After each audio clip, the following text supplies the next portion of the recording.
The first time my husband Marcus told me he was sick, the world fractured. It was 3 years ago, just after our 5th wedding anniversary. We were sitting in the brightly lit, sterile office of a highly recommended oncologist. Marcus looked pale, his hand gripping mine so tightly it was painful. The doctor, a kind but weary man, delivered the news with practiced solemnity. Stage 4 glioblastoma, brain cancer, aggressive, terminal. I didn't hear anything after that. The room dissolved into a roaring silence.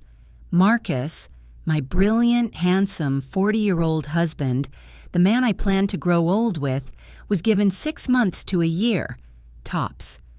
For 3 years, my life has been defined by that diagnosis. The initial shock gave way to a relentless cycle of hope, despair, endless hospital visits, and soul-crushing exhaustion. I quit my high-level marketing job to become his full-time caregiver. We sold our beautiful suburban home to downsize, liquidating almost everything to cover what our insurance didn't: experimental treatments, specialized nursing care, the works. Marcus's deterioration was convincing. He lost weight rapidly. He started having seizures, moments where he would clutch his head and fall silent. His mood swings were violent, which the doctors attributed to the tumor's pressure on his frontal lobe. He couldn't work. Our financial situation was dire. That's when the community stepped in. Marcus, being a well-known, respected software engineer, had a huge network. His brother, his college friends, and my old colleagues started a massive online fundraising campaign. Help Marcus Fight, they called it. The goal was modest at first, just to cover the initial experimental costs. But the story went viral. The image of the brilliant young man, the loving husband fighting a brutal battle, tugged at heartstrings. News channels picked it up. Celebrities donated. The money poured in. It became a 7-figure fund. Marcus was adamant that the money be handled by a third party, a medical trust. His brother managed the public side. But Marcus was the only one who signed off on the large disbursements for overseas treatments or specialized equipment. He was always meticulous about privacy, insisting I focus on his care while he handled the financial details with his brother and the trust lawyer. I was too busy being the perfect grieving wife and caregiver to question it. I was functioning on 3 hours of sleep, preparing special diets, managing medications, and enduring his unpredictable emotional outbursts. The one thing that always confused me, though, was the lack of change. 3 years. Glioblastoma is fast. People usually die within 18 months. Marcus was still here, albeit frail and often incoherent. We were still in the tiny, expensive rental, sacrificing everything. Then came the day of the seizure. We were in our small, cluttered living room. Marcus was having one of his episodes. He was shaking violently, clutching his head, groaning loudly. It was terrifying, as always. "My pills, Ava!" "The experimental ones." "In my briefcase," he managed to gasp out. I rushed to the leather briefcase he kept locked and always close to him. I knew the combination, but he always insisted on unlocking it himself. In my panic, I fumbled with the clasp.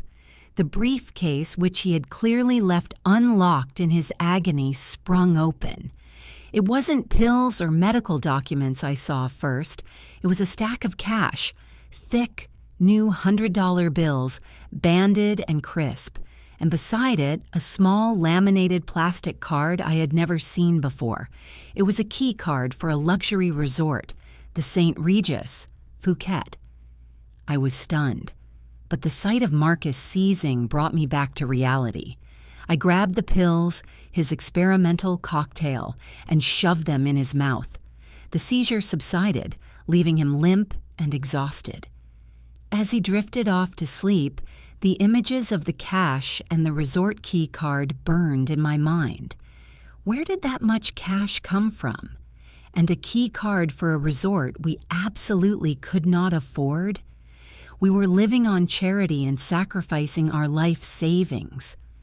The next morning, Marcus was weak but stable. I couldn't hold the question in. "Marcus," I started gently, "I had to open your briefcase to get the pills yesterday. What was all that cash for? And that key card, the St. Regis?" He immediately stiffened. He looked at me with a cold, almost calculating intensity, a look that wasn't characteristic of the gentle man I married, nor the cognitively impaired patient he was supposed to be. "That's nothing, Ava," he said, his voice unusually sharp. "That's cash for my next emergency transport. The key card, it's an old corporate gift. Stop worrying about things you don't understand and focus on my care. The doctors said stress is bad for my condition. The dismissal was too quick, too sharp. The patient voice was gone. The controlling husband was back." I accepted the answer, but the seed of doubt had been planted. I couldn't shake the image of the luxury resort key card. Later that week, while Marcus was at an out-of-town consultation with the doctor who specialized in his experimental therapy, I decided to investigate. The key to the briefcase was gone from its usual hiding spot, so I used the combination I knew. Inside, the cash and the key card were gone, but tucked beneath the lining of the briefcase, I found a burner phone, a simple old-school flip phone. I turned it on. It was already charged. There was one unread text message sent 3 days prior. "Marcus, the yacht in Monaco is confirmed for next month. Don't forget your medication when you fly out. The funds are ready for transfer. Hope the wife isn't suspecting anything." Yacht, Monaco, funds ready for transfer. The words slammed into me like a physical blow.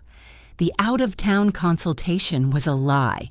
The whole disease, the seizures, the whole life we were living. A chilling, horrifying realization dawned. The weight of the secret wasn't the burden of his terminal illness.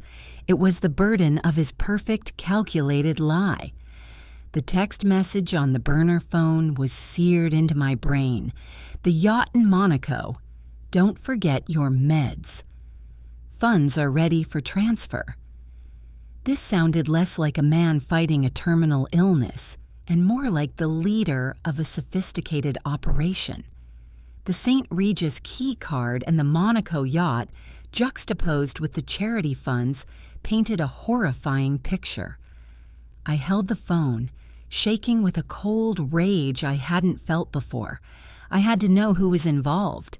Marcus, the patient, claimed to be too weak for his smartphone, which made monitoring this burner phone easier. I scrolled through the contacts. There were only 3 numbers: brother, trust, attorney, confidential, and the sender of the text, Leo, yacht. My first target was Leo. I let the line ring, my heart hammering. After a few rings, a smooth, professional voice answered, "Yes, this is Blackwood Property Management. How may I help you?" "Hello," I whispered, fighting to keep my voice steady. "I'm calling for Marcus. I'm sorry, I can't quite remember the last name. It's regarding the yacht charter in Monaco." "Ah, Marcus, yes. Which Marcus are we discussing? We have a few Marcus clients. The one fighting cancer, the one needing the fund transfer." There was an abrupt silence on the other end. Then the voice returned, icy and distant. "I'm sorry, ma'am. You must have dialed a wrong number. None of our clients are currently fighting a terminal illness. Good day." The line went dead. This was more than a lie. This was a large, complex operation my husband was running. Next was brother trust. Marcus's brother, Thomas, was our biggest supporter, the one who managed the fundraising campaign and constantly told me, "Don't give up, Ava, be strong." I called Thomas on his regular phone, but he was unreachable. This always happened during Marcus's out-of-town consultations. I called him immediately on the burner phone. Thomas answered instantly. "Marcus?" "What is it? Is everything all right?" "No, Thomas," I said, my breath catching. "It's Ava. And nothing is all right." There was a stunned silence on the other end. "Ava," Thomas said, his voice dropping to a tormented whisper. "What did you find? You're going to tell me everything. Now. Your brother doesn't have cancer, does he? What has he been doing with that money for 3 years?" Thomas cracked. A torrent of 15 years of bottled-up resentment and 3 years of agonizing guilt poured out. Marcus's cancer diagnosis was, yes, initially real. However, the aggressive glioblastoma diagnosis that the doctor said would kill him within 6 months was a mistake. The doctor had mixed up the scans. Marcus's actual diagnosis was a much milder, treatable, slow-growing type of tumor. "When did you find out?" I whispered. 2.5 years ago. 6 months after the original diagnosis, Marcus went to China for an experimental surgery. That's when he learned the truth. The doctors told him the tumor was shrinking and could be fully removed. And what did he do? He did nothing. He begged me and our lawyer to stay silent. He told me, "Thomas, this money is going to change our lives. The life Ava deserves. This is a miracle, Thomas, God's gift to us." He refused the surgery. He even started taking certain medications to make his illness look more realistic, to facilitate the weight loss and frailty. Marcus was professionally acting out his terminal illness. The man I loved was not just a liar. He was a sociopath exploiting his own life, my life, and the belief of thousands of well-meaning people. "Where is the donation money?" I asked, nauseous. "He's spending it." "Living a luxury life, Ava. This is his new job. The illness fund became his high-risk investment fund. He bought a luxury penthouse in Miami with the money. He also has a yacht in the Bahamas. During the times you thought you were nursing him, he was leaving for healing trips and living like a king. That St. Regis card? That's from his last trip. The yacht. The Monaco trip. It's all funded by this operation. So while I sacrificed my career, my savings, and my sanity to be his caregiver, Marcus was living a life of luxury in Miami. His difficult moments were nothing more than a performance stage to garner more pity and money from donors and me. Thomas expressed deep remorse for staying silent, but said Marcus had threatened him. He told me if I exposed him, he would move all the money to offshore accounts and commit suicide. I had to believe him, Ava. He became a monster. I hung up. I collapsed onto the floor. The cost of my husband's lie wasn't just the 7-figure donation fund. It was the absolute demolition of my home, my career, my faith, and 3 years of exhausting, desperate caregiving. But the final shock was yet to come. That evening, I did something I never thought capable of. I hacked into Marcus's laptop and found the correspondence with the attorney confidential from the burner phone. The subject line, "Will and Estate Plan Update." The content shattered me one last time. Marcus was updating his will. He was leaving the entire estate, the entire donation fund, and the Miami apartment, not to me, but to a woman I had never heard of, Jocelyn Harper. And in a final note to the lawyer, Marcus instructed him to refer to Jocelyn as his spouse immediately. Jocelyn Harper was the proof of the double life Marcus was living while telling the world he was dying of cancer. She was the recipient of his stolen wealth, and he was leaving her everything instead of me. The discovery of Jocelyn Harper, the designated heir and spouse, transformed my heartbreak into icy focus. I was not just dealing with a sick man's lie. I was dealing with a calculating, healthy fraudster who planned to discard me and our shared life entirely. My immediate priority shifted from caregiving to financial vengeance. I had to prove the fraud, freeze the assets, and ensure that the seven-figure donation fund intended for Marcus's fake treatments was returned to the donors, not to his mistress. I called the attorney confidential from the burner phone list, introducing myself as Ava, Marcus's current legal wife and power of attorney.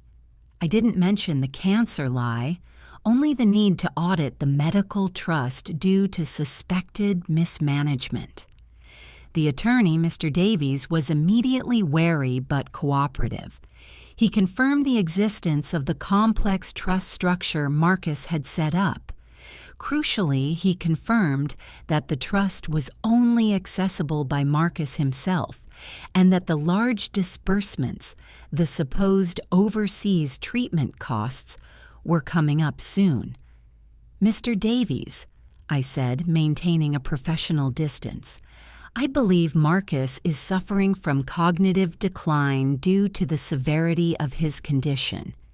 Before any more large sums are paid out, I need to verify that those funds are indeed going to licensed, legitimate medical facilities. I need a list of all payments exceeding $50,000 for the last 2 years. This was a bluff. I knew the money was going to Blackwood Property Management and Yachts, but I needed documentary evidence. Mr. Davies, fearing a malpractice suit if he couldn't prove fiduciary responsibility, reluctantly agreed to provide the payment ledger. The ledger arrived the next day. It was devastating. It showed multiple wire transfers, advanced glioblastoma research payments to a shell corporation in the Cayman Islands, specialized care nursing payments to a private entity in Miami, and therapeutic retreat costs paid to various luxury resorts in the Caribbean, all totaling over $3.2 million. The entire charity fund, gone. The specialized care nursing entity in Miami immediately caught my attention. I cross-referenced the address with property records. It wasn't a clinic. It was the address of a luxury penthouse apartment, the one Thomas had mentioned. The property owner? Jocelyn Harper. The narrative snapped into place. Marcus wasn't faking his illness to avoid working. He was faking it to fund an expensive criminal double life with his mistress, Jocelyn. The nursing care payments were actually mortgage and maintenance fees for their secret shared home. My next call was to Thomas, Marcus's brother. I showed him the evidence. He was appalled but relieved that the burden of the secret was off his shoulders. Ava, he said, tears in his eyes. I'll do whatever it takes to help you. I'm calling the police. We need to expose this fraud immediately. No, I stopped him. The moment you call the police, Marcus will liquidate the remaining trust assets and disappear to Monaco. I need that money secured for the donors. We can't let Jocelyn inherit a single dime of that stolen money. I formulated my plan. A public, undeniable exposure that would serve as both an immediate legal injunction and a final, crushing personal blow. I contacted the local news station that had covered Marcus's story extensively. I scheduled a press conference under the guise of providing a crucial update on Marcus's condition and the medical trust's future. I also made 2 more arrangements. First, I arranged for a team of private investigators to track Marcus, who was due back from his consultation that evening. Second, I located Jocelyn Harper's workplace via the property records. She was a high-end realtor in Miami. I bought a first-class, non-refundable ticket for her to fly up immediately under the guise of an emergency property signing that Marcus needed her to handle. I sent her a message from Marcus's burner phone. "Urgent, Jocelyn. Fly to the city. My lawyer needs you to sign final papers on a property transfer. I've sent the ticket. Don't tell Ava. See you tomorrow." The stage was set. The next day, Marcus arrived home, looking frail, clutching his head, and immediately retreating to bed. He played his role perfectly. The press conference was scheduled for 5 p.m. at the law office managing the trust. I told Marcus I was meeting Thomas to discuss the next round of donations. At 4:45 p.m., I arrived at the law office. I was met by Thomas, the lead investigative reporter from the news station, and Mr. Davies, the trust lawyer who was now terrified of his own complicity. Mr. Davies was prepared to file an immediate emergency injunction to freeze the remaining trust assets the moment I presented the evidence. At 4:55 p.m., the private investigator called. He confirmed Marcus was not only awake, but had quietly left the house and was walking toward a nearby park, supposedly for his therapeutic walk. And at 5 p.m. precisely, as the press conference began, the door to the conference room opened. It wasn't Marcus, it was Jocelyn Harper. She walked in, looking glamorous and confused, carrying a luxury leather briefcase. "I'm sorry, I think I'm early," she said, looking for the property closing table. "Where is Marcus?" "I need to sign the transfer papers." I looked directly at the television camera and then at Jocelyn, the woman who had been spending my emotional currency. "Jocelyn," I said, my voice clear and ringing with controlled fury. "Marcus isn't here. He's not signing property papers. He is currently walking in a park, which he is perfectly capable of doing because, as the entire world is about to learn, he does not have terminal cancer." The color drained from Jocelyn's face. She looked at the cameras, the lawyer, and the frozen expression on Thomas's face. The perfect lie was about to be obliterated on live television, with the mistress standing right in the middle of the blast zone. The silence in the conference room was absolute, broken only by the whirring of the news camera. Jocelyn Harper, dressed in an expensive suit, stood frozen, caught in a trap she didn't even realize had been set. The investigative reporter, a sharp woman named Diane, immediately seized the moment. "Mrs. Harper, correct? Can you explain your presence here? You seem to be connected to the subject of this fraud investigation, Marcus Sterling." Jocelyn regained her composure with a professional flick of her hair, but her eyes betrayed a growing panic. "I am Marcus's business partner." "I'm here for a property closing. I have no knowledge of any fraud." I stepped forward, placing the thick stack of financial documents on the table. "You are not his business partner, Jocelyn. You are the woman he named as his spouse in his most recent fraudulent will. You are the person whose mortgage, disguised as specialized care nursing, has been paid by the $3.2 million stolen from thousands of generous donors." I looked directly into the camera. "My name is Ava Sterling. For 3 years, I have been the devoted wife and caregiver of Marcus, who told me and the world he was dying of terminal glioblastoma. Today I am here to tell you that Marcus is not sick. He is perfectly healthy. He faked his cancer to fund a luxury double life with this woman, Jocelyn Harper, and to steal millions from people who believed in our tragedy. Diane, the reporter, erupted with questions. The camera operator zoomed in on the ledger showing the payments to Jocelyn Harper's property company. Mr. Davies, the lawyer, stepped in and formally announced the immediate freezing of all trust assets, pending a full criminal investigation. Jocelyn was cornered. I could see her rapidly calculating her own legal jeopardy. She was an accomplice, but perhaps not a willing one, at least not in the cancer lie.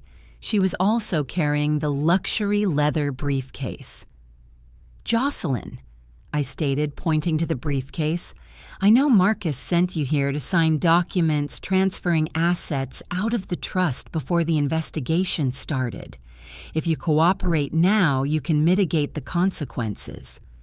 What is in that briefcase?" She hesitated, her professional facade finally cracking. Her eyes darted around the room, settling on the camera that was transmitting the entire devastating scene live. "I didn't know about the cancer lie," she burst out, her voice high and desperate. "He told me he was a successful venture capitalist who was estranged from his controlling, jealous wife.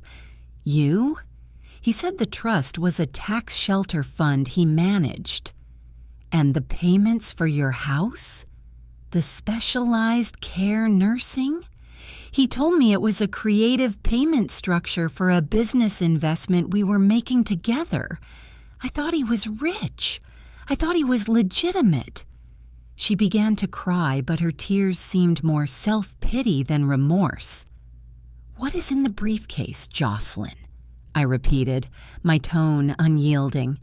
She put the briefcase on the table and slowly unclasped it. Inside, there were two things: a stack of certified checks and a large notarized envelope. The checks were drawn against the medical trust, totaling $500,000, payable to a new, untraceable shell corporation. Marcus was planning his final theft. The envelope contained the updated will, naming Jocelyn as the sole heir. But tucked inside the will was a small handwritten note from Marcus, addressed only to Jocelyn. I grabbed the note and read it aloud.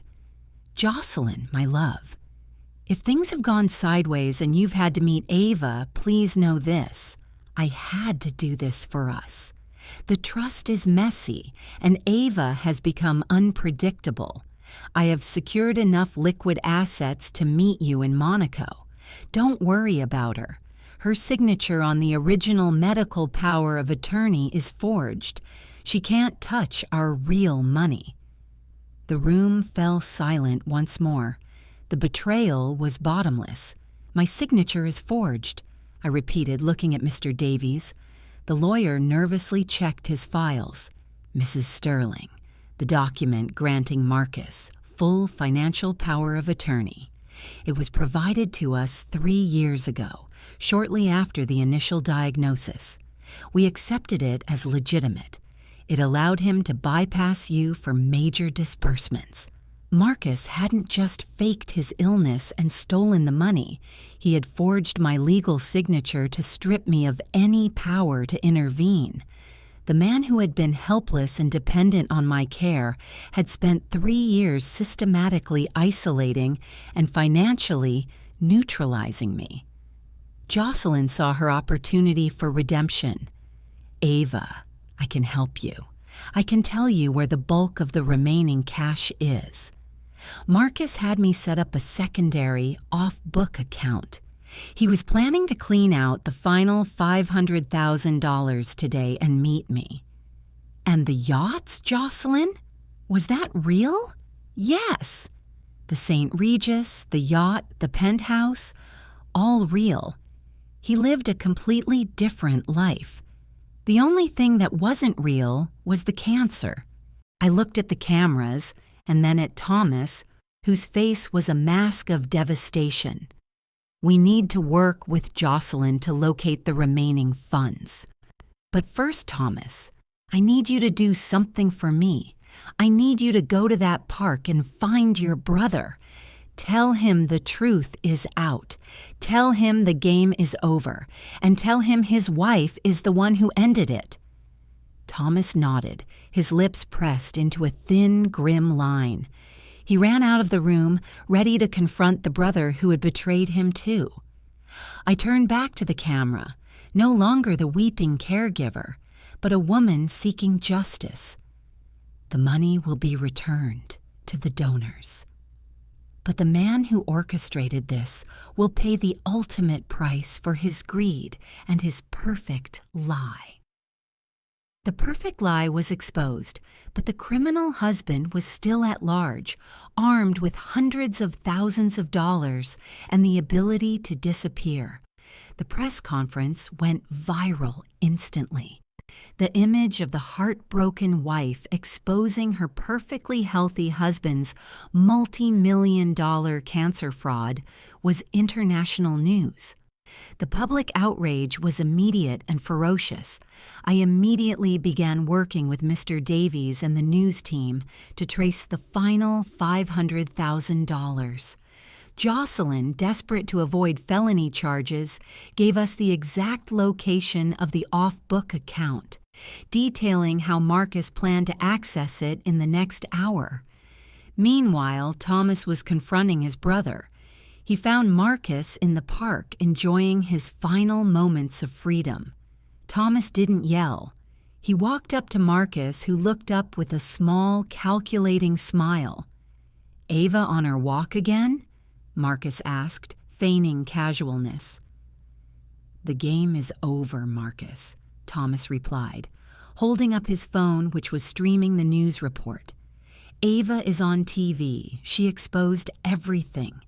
The whole world knows you don't have cancer. They know about the $3.2 million, the yachts, and Jocelyn." Marcus's composure fractured. His face twisted into a mask of pure, ugly panic. He wasn't the calm patient or the suave con man anymore. He was a desperate criminal. "No, she can't. That bitch forged the power of attorney. She can't touch the funds," he shrieked, forgetting his public setting. "You were the one who committed forgery, Marcus," Thomas stated, his voice full of revulsion. "Ava found the note. You forged her signature, and the trust is frozen. The police are looking for you." Marcus didn't wait. He sprinted out of the park, desperate to get to the bank and salvage the last $500,000. Thomas immediately called me, relaying Marcus's panic and his direction of travel. Based on Jocelyn's information, we were steps ahead. Mr. Davies had secured an ex parte court order, blocking any large withdrawal from the target account. I drove to the bank branch. I wanted to be there for the final scene. I arrived minutes before Marcus. I stood outside watching through the glass. Marcus burst through the door, his hair disheveled, sweat pouring down his face, his patient persona completely abandoned. He rushed to the counter, demanding to access the account. The manager, recognizing the man from the live news broadcast, simply shook his head and picked up the phone. As Marcus realized he was trapped, the money was gone, the escape route blocked. 2 police cars screeched to a halt outside the bank. They went in immediately, the arresting officers' faces grim with the knowledge of his massive betrayal of public trust. I watched through the window as they placed the handcuffs on the man I married. He looked up, his eyes meeting mine. There was no apology, no remorse, only burning hatred for the woman who exposed his perfect lie. He mouched one word at me as they escorted him out: "Bitch." That single word, devoid of the charming facade, was the only honest communication I received from him in 3 years. The aftermath was complex, but satisfying. The bulk of the $3.2 million charity fund was successfully returned to the donors. The sheer volume of negative media coverage forced the medical trust to cooperate fully. We were heroes. Thomas for his eventual honesty, Jocelyn for her cooperation, and me for my vigilance. Jocelyn avoided jail time by turning over all evidence and assets she received, but her career as a high-end realtor was over. Thomas moved on, slowly rebuilding his life and his conscience. And Marcus? He received the full, non-terminal surgery he had refused years ago to maintain his lie. The tumor was successfully removed. He was perfectly healthy, but he was facing multiple counts of wire fraud, grand larceny, and forgery. The federal sentencing guidelines for his crimes were severe. He would spend years in prison, stripped of his wealth, his reputation, and his freedom. I filed for divorce immediately. It was granted quickly, citing financial fraud and extreme cruelty. I got my life back, but not the one I had planned. I had lost my savings, my faith, and 3 years of my prime, but I gained an ironclad resolve. I used the small settlement I was able to secure to start a new business, one dedicated to exposing financial fraud in charity organizations. My story became a cautionary tale, a stark reminder that sometimes the most perfect tragedies are, in fact, the most calculated lies. The man I nursed back to health wasn't a victim of cancer. He was a predator who used my love and the world's compassion as currency. And my decision to sacrifice my caregiving role for an act of public justice was the only way to ensure the final price of his perfect lie was paid in full.